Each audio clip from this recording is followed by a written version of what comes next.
1979 में जब जनरल ज़ियाउल हक पाकिस्तान के सदर थे, तकरीबन 500 दहशतगर्दों ने हमला करके खाना कबा पर कब्जा कर लिया और कई हाजियों को यरगमाल बना लिया गया।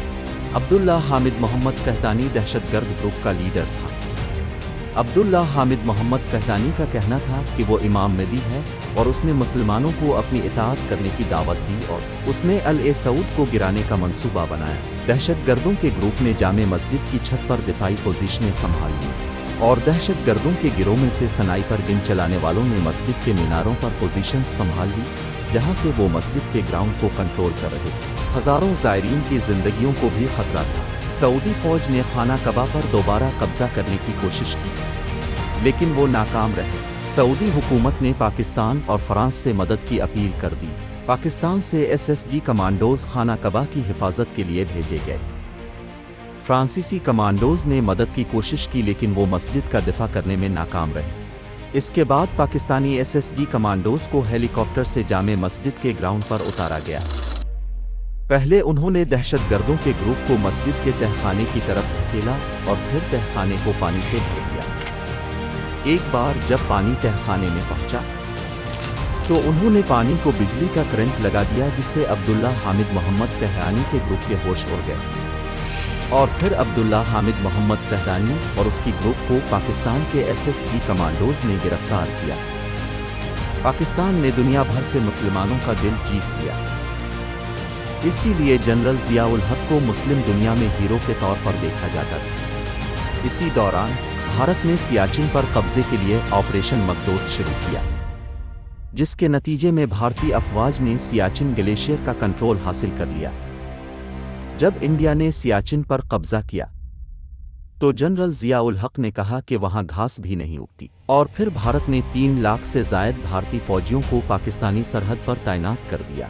हिंदुस्तानी फौज वज़ीर आज़म राजीव गांधी की तरफ से पाकिस्तान पर हमला करने के हुक्म की मुंतज़िर थी। जनरल ज़ियाउल हक ने राजीव गांधी को धमकी दी, जिसने उन्हें पाकिस्तान पर हमला करने से रोक दिया। जनरल ज़ियाउल हक की धमकी सुनकर राजीव गांधी के माथे पर पसीना आने लगा, लेकिन जनरल ज़ियाउल हक ने राजीव गांधी को क्या कहा? वीडियो में आगे बढ़ने से पहले आपसे गुजारिश है कि अगर आप चैनल पर नए हैं तो चैनल को सब्सक्राइब कर लें ताकि हर नई आने वाली वीडियो आपको मिल सके। तो चलिए शुरू करते हैं। और राजीव गांधी ने हिंदुस्तानी फौजियों को वापस क्यों बुलाया? नाजरीन, ये दूसरी जंग अजीम के बाद सबसे बड़ी फौजी नकल व हरकत थी। भारत ने राजस्थान में जंगी मशकें शुरू की, जिन्हें पीतल के ढेर के नाम से जाना जाता है। जनरल ज़ियाउल हक को खुफिया इत्तला मिली। इस नाजुक सूरत हाल में 21 फरवरी 1987 की सुबह पाकिस्तानी फ़िज़ाइया का एक तैयारा दिल्ली के हवाई अड्डे पर उतरा और देखने वालों में कोई और नहीं बल्कि पाकिस्तान के सदर ज़ियाउल हक थे। वो बगैर किसी दावत के Pak Bharat test cricket match देखने के बहाने भारत पहुंचे। राजीव गांधी एयरपोर्ट गए और ठंडे लहजे में सदर ज़िया से हाथ मिलाया। राजीव गांधी के तौहीन आमेज रवैये के बावजूद सदर ज़ियाउल हक मुस्कुराते रहे। चेन्नई एयरपोर्ट रवानगी से कबल सदर ज़ियाउल हक ने राजीव गांधी को अलविदा कहते हुए कहा कि मिस्टर राजीव, अब पाकिस्तान पर हमला करना चाहते हैं कर लो, लेकिन याद रखो ये दुनिया हलाकू खान चंगेज़ खान को भूल जाएगी और सिर्फ ज़ियाउल हक और राजीव गांधी को याद रखेगी। ये रिवायती जंग नहीं बल्कि एटमी जंग होगी। पाकिस्तान शायद मुकम्मल तौर पर तबाह हो जाए, लेकिन मुसलमान फिर भी दुनिया में मौजूद रहेंगे। लेकिन हिंदुस्तान की तबाही के साथ ही इस ज़मीन से हिंदू मत मिट जाएगा। इन चंद मिनटों में सदर ज़िया दुनिया का खतरनाक तरीन आदमी लग रहा था। राजीव गांधी इस इंतबा पर हैरान और बेआवाज़ रह गए।